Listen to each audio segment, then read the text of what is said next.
Our first feature tonight is the lovely Charlotte Annie. Charlotte Annie is a poet from Maine. She received her master's in English from Trinity College and her MFA in poetics from Naropa University. Before becoming a writer, Annie studied law. She now studies hibernation and birds. She also collects writers and puts them in jars. Annie would like to live in a jar. Her novel, More Winter Than Feather, is about Wendy. She teaches writing in Denver. Please welcome your first feature tonight, Charlotte Annie.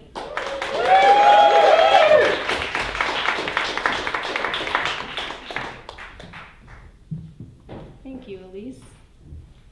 So if you ever heard me read before, I pretty much always read sort of about the body, and today I'm going to take a different twist on it and kind of talk about mold and disfigurement in relation to the body, as well as our abilities to expand and contract, and our abilities to not expand and contract.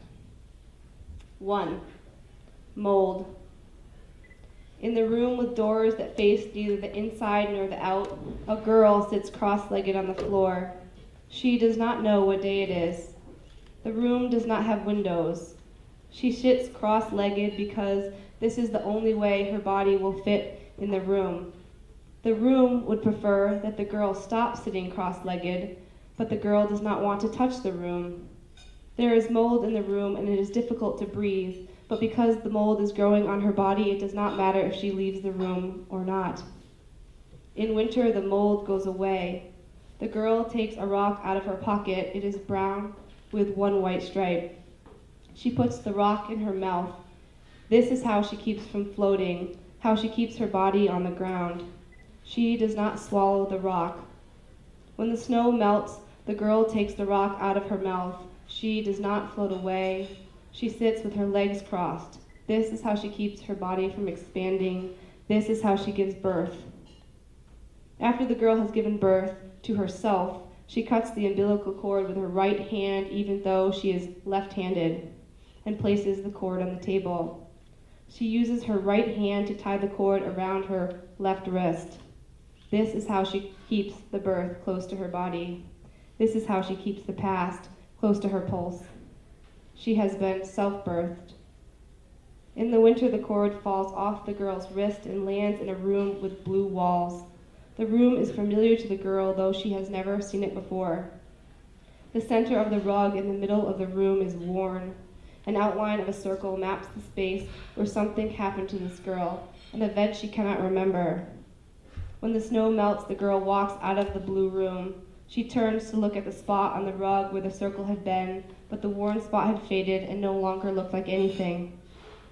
The girl does not go into the blue room right away. The girl washes the mold from her left wrist. Mold is sometimes caused by flooding. In the room with red walls, the girl puts her hand over her mouth to block her thoughts from escaping. Her heart beat faster than normal. She can feel it throbbing. She does not need an artery that is close to the surface. The cartoid is a common place to find a pulse. In the winter, strangers appear in the room. The girl can no longer feel her pulse. In the spring, the snow does not melt. The snow waits for the girl to return to the room, but she has already moved past the yellow and green rooms and is headed for the white room. In the white room, the girl can hear Saturn's rings pulsing. Saturn has lightning deep within its atmosphere. The lightning generates strong radio emissions. The radio emissions are the only direct evidence of lightning on Saturn. In the white room, the girl moves toward the sound of a thunderstorm on a planet 170 million miles away. Every morning, the woman runs over the girl, not seeing that she is standing behind the wheel of the car. She is running late and backs up without looking. The taste of stomach acid reminds her of childbirth. Pluto is not a planet. It orbits the sun, but its gravitational pull is not strong enough to be predictable. At one time, Pluto was a planet. The woman only remembers the girl when she is running her over.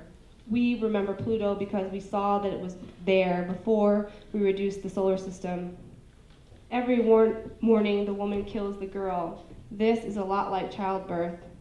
The woman knows that this is the only way to keep her daughter alive. Somewhere, someone writes Pluto back into the solar system, and the girl with mold inside her body is reborn. 2. Disfigurement. My mother always carried the buckets in her left hand. They were too heavy and she had a bad hip. She slipped on the ice when she was pregnant with me, when my brother was 3 and always running away. We will sell the sheep when her hands are tired. They are cracked now. They don't look the same. They look like she's been washing the dishes for 50 years and it's always December. There will come a time when she is too weak to bring the sheep their water, the white buckets too heavy to carry. The cracks in her hands will bleed. They will lose their grip on the bucket. When she holds my hand, she squeezes my fingers into the indents in her thumb like she wants me to know she's older now, that she will die. I pinch her cracked thumb to make sure she can feel it's me. I run my index finger along her palm as if to say, I remember your hands when they were soft and smooth, as if to say, I'm sorry, I'm still so young. She is in Nicaragua now, and her hands hold the plates of rice and beans she will feed her patients. I don't want my mother to get old. I don't want the disfigurement, the mold on her hands. I don't want the pain. I want Maine, New Hampshire, the way Donald Hall had Jane Kenyon before they moved to Minneapolis. I want my mother.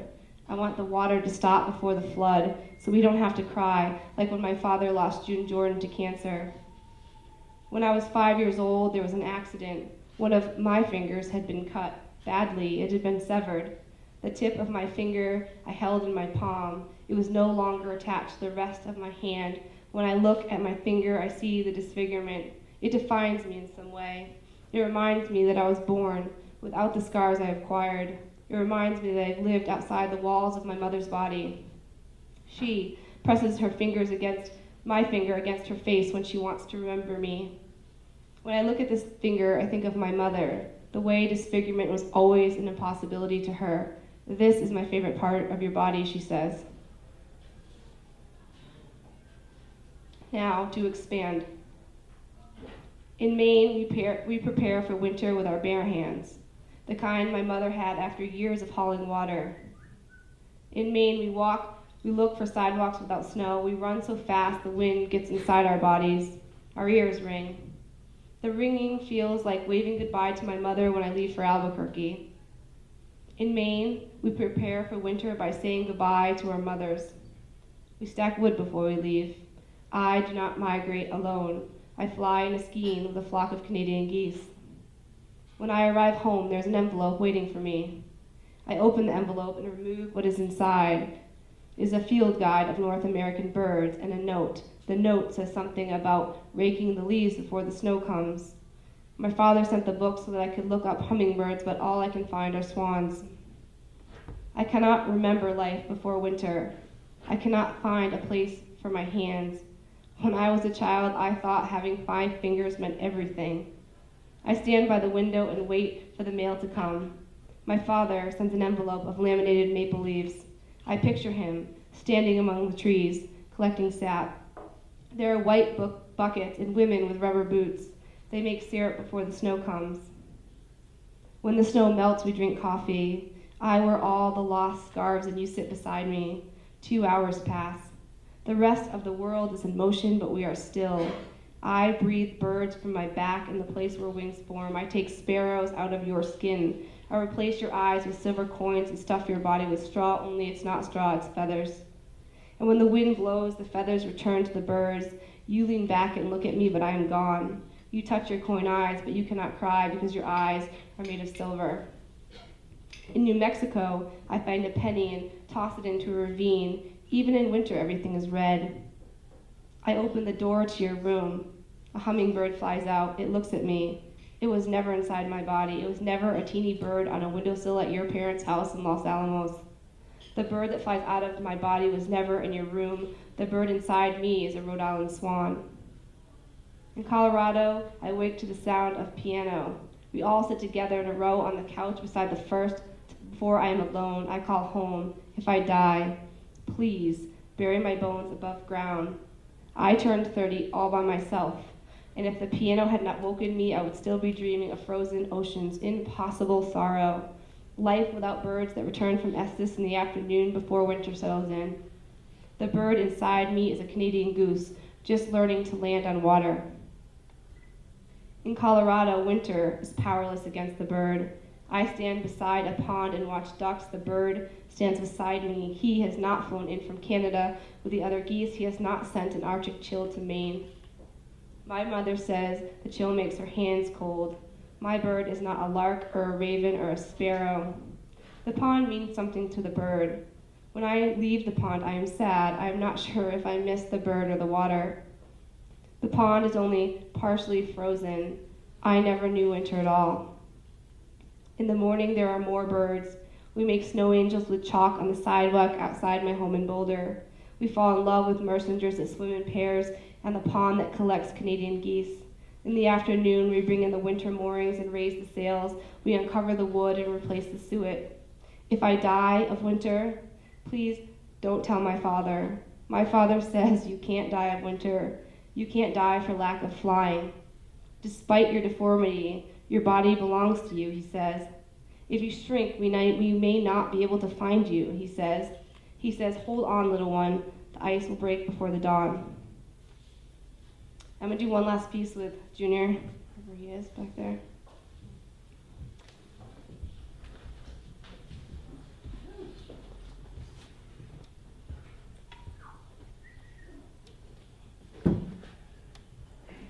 So just to tell you a little bit, the last part is the contracting.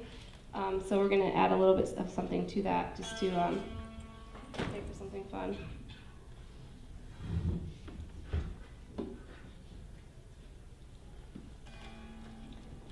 Time is a method of measuring the interval between events. It's a dimension that allows two identical events occurring at the same point in space to be measured by the interval between them, the silence between gaps, the space between pages. Time is the break after, which is to say, time cannot be measured with our hands. Time is a bridge that connects cities. Time is about memory. Memory can become clouded in certain places. I thought I was embellishing, but the color of the wall was the only thing I remembered. Time is measured through experience. There are no mathematical units. Time is understood intuitively. I don't often recognize where I am. It's about sequences. Think cycles. Think about what exists and how it really doesn't. Intuition is an immediate form of knowledge. It is an awareness of objects, concrete truth. Think Spinoza, Henry Bergson. Intuition is a method of thinking in duration which reflects the continuous flow of reality. Is it about dying or architecture, progression or a mathematical process? Time highlights all events, gestures, perceptions, gaps, seepage, the boundaries between reality, what it means to fly without wings, what it means to exist without a body. Time in the air doesn't exist. Winter doesn't exist. Winter is a place you go before you die. You can't die in winter. You can't die in a trap or a jar. Some say I have fallen from grace, that I wanted wings so badly. Some say I never lived outside the walls of the jar, that I pinned my ears back. Some say I live in a cocoon, that I'm hibernating, that I learned the secret of winter, the impossibility of dying. I tried to stop it.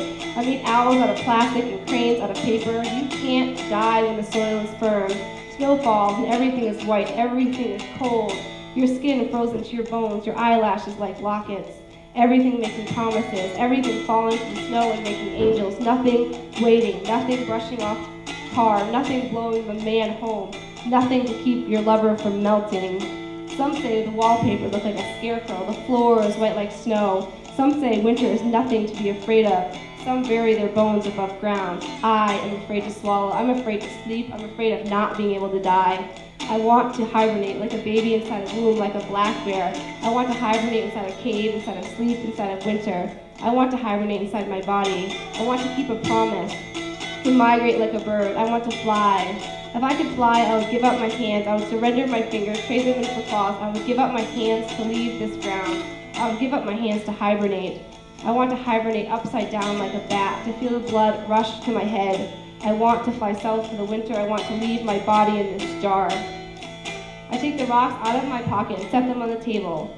There's a public wall, but everything that happens behind it is private. Time does not exist behind this wall. I stand backwards on the scale. I make a bird out of clay, but when it falls off my nightstand, it is left with only one wing.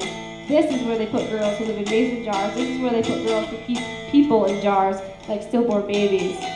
When you leave me, I will put your body under the bed. I will carve your face into pumpkins. I will watch the straw escape from your body.